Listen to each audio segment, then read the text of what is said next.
conditional statements in Java part 1. இந்த வீடியோவில் if statement இந்த ஸ்டேட்மெண்ட்ஸ் பற்றி மட்டும்தான் பார்க்க போகிறோம். இது வந்து பார்ட் 1ல் இருக்குது. பார்ட் 2ல் வந்து இதுக்கப்புறம் லூப்ஸ் இருக்குது. ஜாவாலே லூப்ஸ் எல்லாம் இருக்குது. அதை வந்து நான் பார்ட் 2ல் கவர் பண்ணியிருக்கேன். இப்போ இந்த பார்ட் 1ல் நம்ம பார்க்கலாம். ஜாவாவில் இஃப் ஸ்டேட்மெண்ட் இது எல்லாமே என்ன அப்படின்னா சில கண்டிஷன்ஸ்க்காக, ஏதாவது என்னோடய ப்ரோக்ராம் அது ரன் ஆகணுன்னா ஒரு கண்டிஷன் பொறுத்து அந்த கண்டிஷன் பேஸ் பண்ணி எனக்கு என்னோடய ப்ரோக்ராம் ரிசல்ட்டு கொடுக்கணும், ரன் ஆகணும் அப்படின்னா நான் கண்டிஷனல் ஸ்டேட்மெண்ட்ஸுங்கிற இந்த டாப்பிக்கை வந்து ஜாவாவில் யூஸ் பண்ணிக்கலாம். இப்போ கண்டிஷன்ஸ் அப்படின்னா என்ன, அது எப்படி இருக்கணும், அதுக்கான ஸ்ட்ரக்சர் என்ன, அதுக்கான சின்டாக்ஸ் என்ன அப்படிங்கிறத ப்ரீஃபாக பார்க்கலாம்.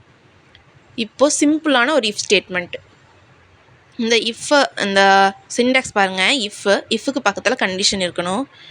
இப்போ அந்த கண்டிஷன்ஸ் வந்து ட்ரூவாக இருந்துச்சு அப்படின்னா அந்த இஃப்க்கு உள்ளே இருக்க அந்த கேர்லி பிரேசஸ்க்கு உள்ளே இருக்க இந்த ஸ்டேட்மெண்ட்ஸ் வந்து எக்ஸிக்யூட் ஆகும்.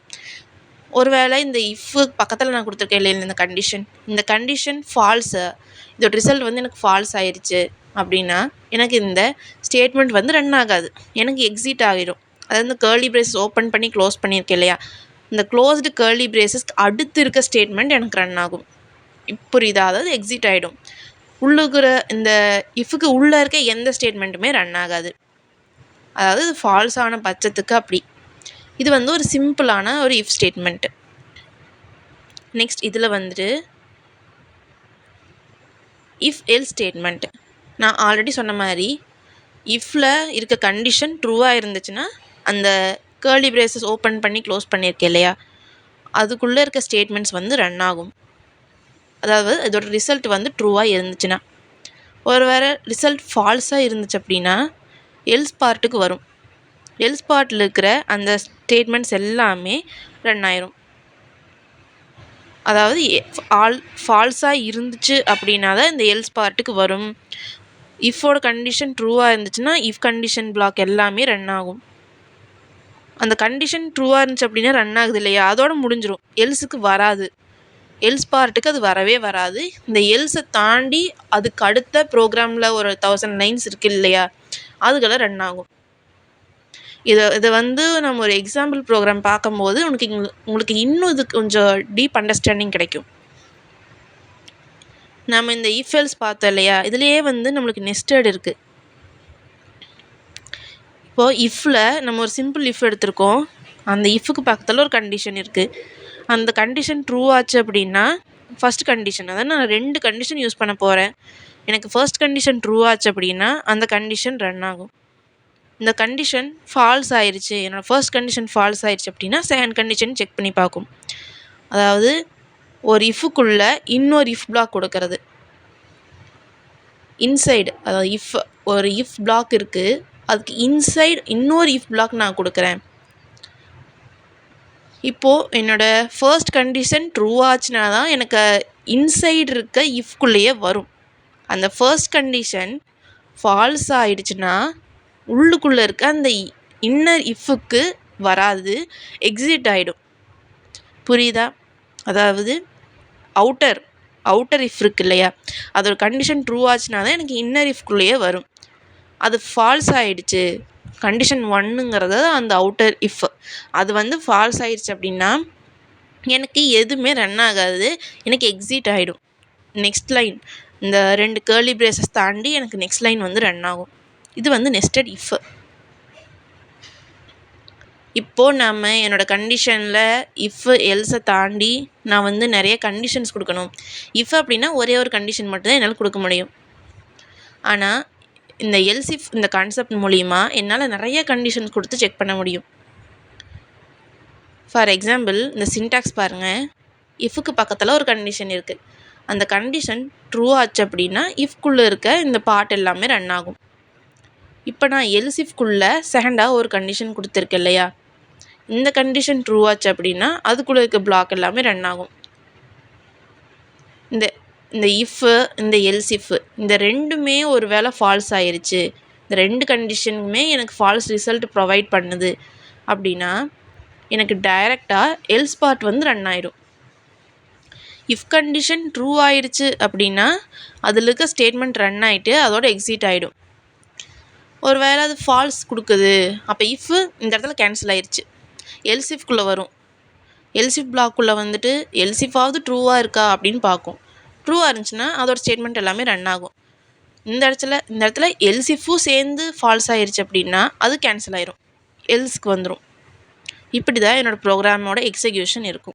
ஜாவாக்கு நான் ஒரு ப்ராப்ளம் எடுத்திருக்கேன். என்னென்னா, ஃபார் எக்ஸாம்பிள் நம்மளுக்கு ஓட் போடணும் அப்படின்னா அதுக்கு நம்மளுக்கு ஒரு எலிஜிபிலிட்டி இருக்கணும். Greater than or equal to 18 years இருக்கிறவங்க எல்லாருமே ஓட் போடுறதுக்கான எலிஜிபிலிட்டிஸ். அந்த ப்ராப்ளம் வந்து இந்த இடத்துல நான் சால்வ் பண்ணுறேன். நான் ஏஜ் வந்து இன்ட் ஏஜுங்கிற இந்த வேரியபிளில் 29 அப்படின்னு நான் எடுத்திருக்கேன். 29 தான் எடுக்கணும்னு கிடையாது, நீங்கள் என்ன நம்பர் வேணாலும் ப்ரொவைட் பண்ணிக்கலாம். ஃபார் எக்ஸாம்பிள் 45 என்ன வேணால் கொடுத்துக்கலாம். எனக்கு இப்போ ஏஜில் 45ன்னு இருக்குது. இந்த 45 greater than or equal to 18 இருக்கணும்.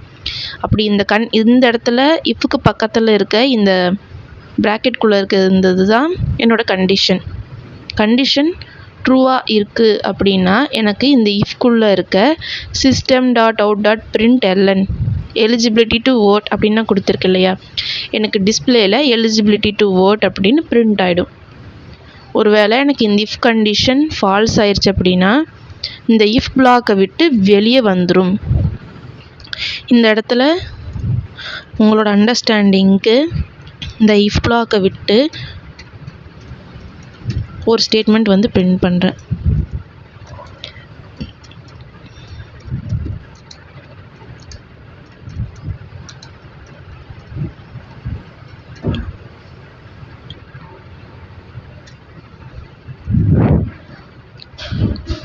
இப்போ இந்த இடத்துல நீங்கள் நிறையா அண்டர்ஸ்டாண்ட் பண்ணிக்கலாம். என்னென்னா, இந்த இஃப் கண்டிஷன் ட்ரூவாக இருந்துச்சு அப்படின்னா எலிஜிபிலிட்டி டு ஓட் மட்டும் ரன் ஆகும்.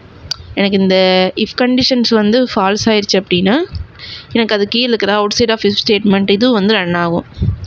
இந்த கண்டிஷன் ஒரு வேளை ட்ரூவாக இருந்துச்சு அப்படின்னா தான் எனக்கு எலிஜிபிலிட்டி டு ஓட் ரன் ஆகும். இல்லைன்னா எனக்கு outside of if statement வந்து ரன் ஆகும். இது இந்த வந்து ஃபால்ஸாக இருந்துச்சு அப்படின்னா எனக்கு outside of if statement, அதாவது இதை விட்டு எக்ஸிட் ஆகிடும். நான் ரன் பண்ணி காட்டுறேன்.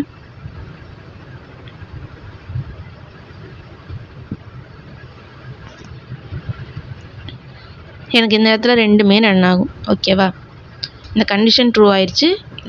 இந்த ட்ரூவான உடனே இந்த பிளாக்கை விட்டு வெளியே வந்து நெக்ஸ்ட் இருக்க எல்லா ஸ்டேட்மெண்ட்டுமே ரன் ஆகும். இப்போ இந்த இடத்துல நான் வேணும்னே கண்டிஷன் மாற்றி கொடுக்குறேன். அதாவது இந்த இடத்துல 16 அப்படின்னு கொடுக்குறேன். இப்போ என்னோடய அவுட்புட் பார்க்கலாம்.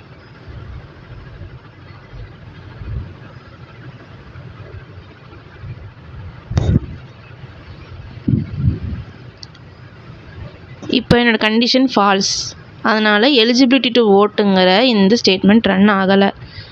அதுக்கு கீழே இருக்க, அதாவது இந்த இஃப் வந்து எக்ஸிட் ஆகிடுச்சு, அதுக்கு கீழே இருக்க outside of if statement வந்து எனக்கு பிரிண்ட் ஆகிருக்கு. ஓகேவா, நெக்ஸ்ட் இதுலேயே வந்து இஃப் எல்ஸ் பார்ட் வந்து பார்க்கலாம்.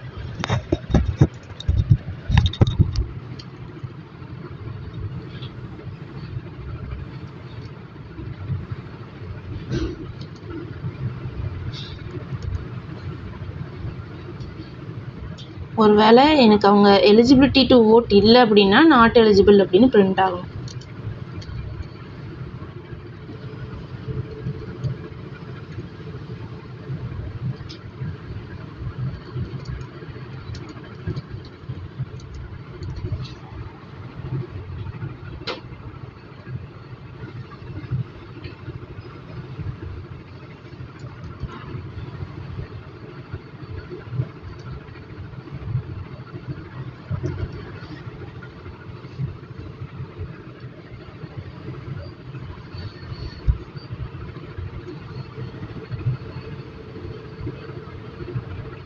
ப்ரோக்ராம் பாருங்கள். என்னுடைய ஏஜ் வந்து நான் 16 கொடுத்துருக்கேன் இல்லையா. இப்போ இந்த ஏஜுங்கிற இந்த வேரியபிளில் 16 அப்படின்னு டேட்டா இருக்குது. 16 வந்து greater than or equal to 18 check பண்ணும். இப்போ நீங்களே ஒரு அண்டர்ஸ்டாண்டிங்க்கு நீங்களே வந்து பார்க்கலாம். என்னென்னா எனக்கு இந்த இடத்துல 16 இருக்குது. ஸோ 16 வரும்போது 16 வந்து greater than or equal to 18 கிடையாது. கண்டிஷன் ஃபால்ஸ் ஆகுது. ஃபால்ஸ் ஆனால் இப்போ எனக்கு எந்த ஸ்டேட்மெண்ட் ரன் ஆகும்? எல்ஸ் பார்ட்டு தான் ரன் ஆகும்.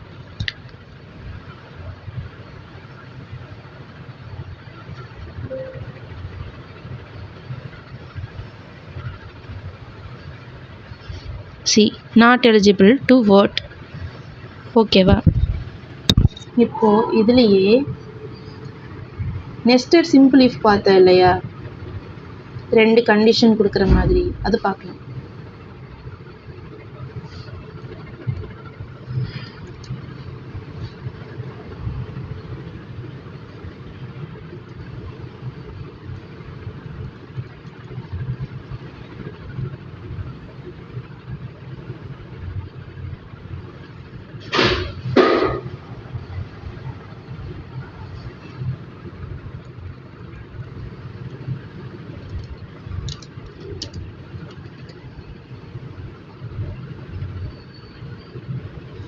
இந்த இடத்துல நான் ஏஜுங்கிறத எடுத்துகிட்டு நம்பர் அப்படின்னு ஒரு வேரியபிள் இனிஷியலைஸ் பண்ணிக்கிறேன்.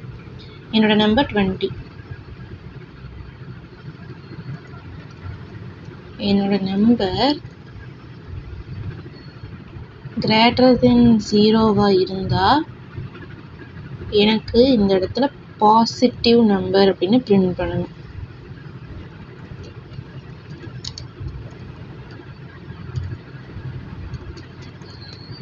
ஒருவேளை என்னோட நம்பர் பாசிட்டிவாக, அதாவது greater than 0 இல்லை, எனக்கு வந்து ஈக்குவல் டு 0 இருக்குது அப்படின்னா, ஈக்குவல் டு 0 இருக்குது அப்படின்னா ஈக்குவல் டு 0 அப்படின்னு பிரிண்ட் ஆகணும். சேவ் பண்ணிவிட்டு ரன் பண்ணி காட்டுறேன்.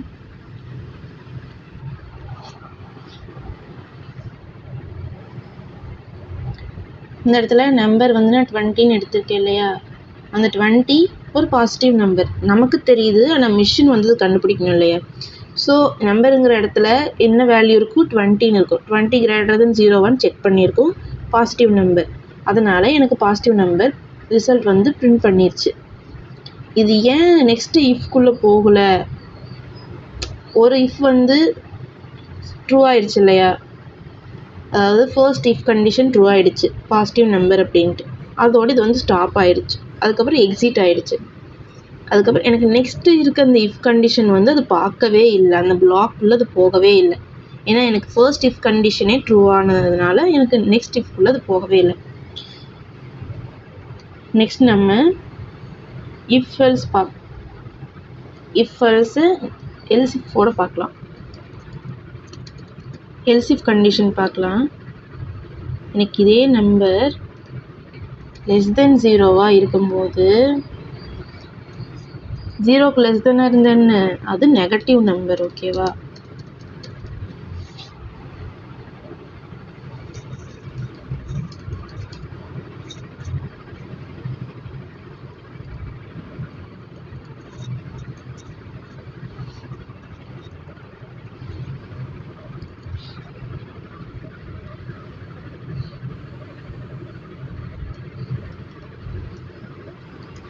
இந்த இடத்துல நான் என்ன ஸ்டேட்மெண்ட் போடுறேன் அப்படின்னா, என்னோட system.out.printlnக்குள்ள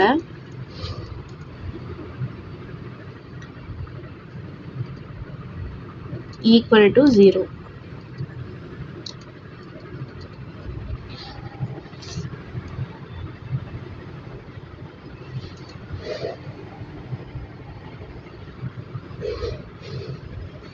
எல்லா பிரேஸுமே க்ளோஸாக இருக்கா அப்படின்னு ஒன்ஸ் வந்து செக் பண்ணிக்கோங்க. Okay, no error. நான் ஒன் டைம் எக்ஸ்பிளைன் பண்ணுறேன். நான் ஒரு நம்பர் எடுத்திருக்கேன். அந்த நம்பர் வந்து ஆஸ் அ ஹியூமனாக எனக்கு தெரியும், இந்த நம்பர் பாசிட்டிவ் நம்பரா நெகட்டிவ் நம்பரா அல்லது 0 அப்படின்னு எனக்கு தெரியும். பட் வந்து அது மிஷினுக்கு தெரியாது. இப்போ இந்த இடத்துல இதுதான் ப்ராப்ளம். ஒரு நம்பர் யூசர் கொடுக்குறாங்க, அது வந்து பாசிட்டிவ் நெகட்டிவ் 0 அப்படின்னு 3 கண்டிஷன் வச்சு செக் பண்ணணும்.